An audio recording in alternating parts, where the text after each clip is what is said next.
Este tema dos interrelacionamentos e das suas consequências positivas e negativas dentro do processo evolutivo individual e coletivo, dentro do processo da sociedade como um todo, é muito grande e multifacético.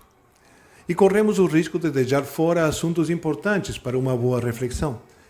E se é assim, pedimos desculpas. De todas as formas, podemos retomar este tema ou a discussão do mesmo em qualquer momento. Sempre que alguém de vocês assim o deseje, ou mesmo se achamos isso necessário. Todos, sem exceção, temos experimentado relacionamentos na vida, interrelacionamentos que, no seu momento, podem até ter parecido inevitáveis, ainda que, em algum lugar de nós, permaneça a sensação de que tudo aquilo poderia ter sido diferente. Por ser estas circunstâncias tão evidentes, não é necessário trazer à mesa nenhum exemplo. Mas, pensando em alguma das nossas experiências, fundamentalmente em alguma que tenha resultado pouco satisfatória, se tivéssemos prestado mais atenção, se tivéssemos sido mais empáticos, ocupando o nosso lugar de interação dentro da rede de relacionamentos, estando mais presentes no sistema e respeitando as leis sistêmicas de pertencimento, ordem e equilíbrio, essa experiência poderia ter tido um resultado mais satisfatório e hoje estaríamos mais equilibrados e mais leves. Podemos pensar ou deduzir que você, naquela sua experiência, cometeu alguns erros de apreciação. Ou podemos pensar que naquele momento estava abrumado pelas responsabilidades e pelo excesso de trabalho. Também podemos pensar que suas prioridades não estavam circunstancialmente na visão integral do seu sistema. Ou seja, estava pensando só em você. Sem que isto queira dizer que tenha renunciado a seu sistema. Bom, ou talvez tenha. São muitas as possibilidades. O certo é que sua cabeça estava em outro lugar. Não estava no seu lugar sistêmico. A partir da nossa reflexão, se extrai que devemos olhar para esta questão dos interrelacionamentos não simplesmente como conflitos evitáveis que surgem da interrelação humana, e sim como sendo estes conflitos parte do processo de aprendizagem dentro da evolução familiar e ou social. As ciências sociais nos dizem que a interrelacionalidade humana é fundamental para a evolução da sociedade. Mas a prática e a experiência nos diz que esta interrelacionalidade só poderia acontecer sem gerar conflitos, em uma sociedade utópica, em uma sociedade irreal. Na vida diária não é assim que funciona. Até porque, por um lado, somos todos diferentes, vivendo situações mais ou menos complexas. E por outro, porque os relacionamentos interpessoais jamais são lineares e estão sujeitos à causalidade circular. Os conflitos e as dificuldades, os equívocos e desentendimentos que surgem nos interrelacionamentos não são meros erros de percurso social. São uma parte da nossa existência e uma parte importantíssima. Assim, definitivamente podemos falar dos conflitos como partes do processo evolutivo da sociedade e da própria família, por ser esta sua unidade mais básica. Agora, nem sempre os momentos de conflito ou de dificuldade são aproveitáveis positiva e construtivamente. Fundamentalmente aqueles que surgem das interrelações humanas desequilibradas.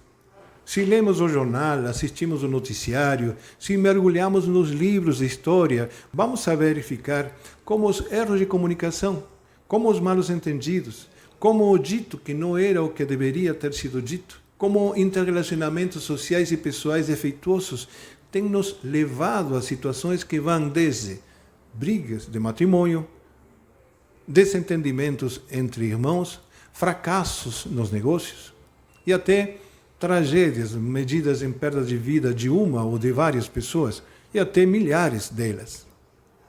O ponto de vista exato e efetivo para uma boa escolha de comportamentos e atitudes ante cada instante de inter-relação humana se terá somente desde o nosso lugar e preferentemente desde uma consciência superior que nos auxilie a deixar para trás aquelas crenças cartesianas e limitantes para permanecer na percepção sistêmica. E ainda assim, nem sempre é fácil, pois navegar pelas ondas da vida sem transgredir as leis sistêmicas, que seria outra utopia, só é possível agindo na vida munido da inteligência sistêmica.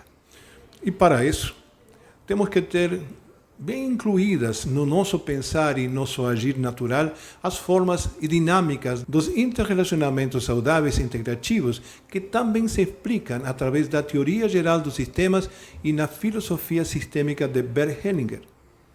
Os conflitos, os desentendimentos, o fato de errar uma e outra vez fazem parte de nossa realidade, fazem parte do crescimento. Desta maneira, o erro e suas consequências fazem parte do acerto. O acerto é o resultado das tantas vezes que tentamos e que erramos até aprender. É evidente que não existem fórmulas para o sucesso. No entanto, em cada interação, seja pessoal ou social, e em suas características únicas, está a semente das respostas que necessitamos para atingir nossos objetivos e exprimir as propriedades que emergem de cada sistema como fruto definitivo de interação sistêmica, que para uma família seriam, por exemplo, a qualidade de vida, a identidade, a evolução social e financeira, a projeção de sua cultura e dos valores familiares, o fato de melhorar a educação da família, etc. Veja, não todo avanço evolutivo existirá como resposta aos conflitos e aos seus sofrimentos. Mas uma boa parte deles, sim. O sentido comum deve guiar estas experiências e a sabedoria deve primar em cada circunstância. A história nos diz que é destes momentos que se promoverão discussões, debates, estudos e propostas que ajudarão a criar soluções inovadoras para os novos problemas. Pelo menos foi assim que nasceram muitas das invenções e das tecnologias nos últimos anos, nos últimos séculos, como resultado da procura de respostas e de soluções a problemas e dificuldades. Os conflitos e diferentes pontos de vista definem os paradigmas de toda uma sociedade e os saltos qualitativos das suas formas organizativas. Momentos de grandes desequilíbrios sociais são uma oportunidade incomparável para a consolidação da identidade de uma nação e para aumentar a sua coesão, ainda que a aspiração de todo ser inteligente seja a de aprender e considerar preventivamente e não ter que passar por estes conflitos. Dificuldades profundas na administração de uma família, por exemplo, ou de uma nação, podem levar a aprimorar as formas de controle ou as instituições que assim o necessitem. Enfim, é fácil compreender como é que o conflito pode ser um excelente momento de crescimento e de evolução. Mas, mesmo assim, viver o momento e as dificuldades que um desequilíbrio interrelacional provoca, em geral, é muito desafiador. A participação de cada indivíduo no seu papel sistêmico dentro do seu grupo familiar ou social já não pode mais ser intuitivo, como foi alguma vez. Esta participação requer de uma aprendizagem e de uma preparação que vai crescendo com a idade, em volume, importância e na sua capacidade de incidir na realidade. Não se trata de uma complexidade estressante, e sim do exercício de uma responsabilidade adulta e fraterna. Bem, vamos a ficar por aqui, depois de tanto falar. Nos vamos encontrar um pouco mais adiante com outros temas da naturoterapia, da iridologia, da fitoterapia e também dos temas que tratam sobre a filosofia sistêmica.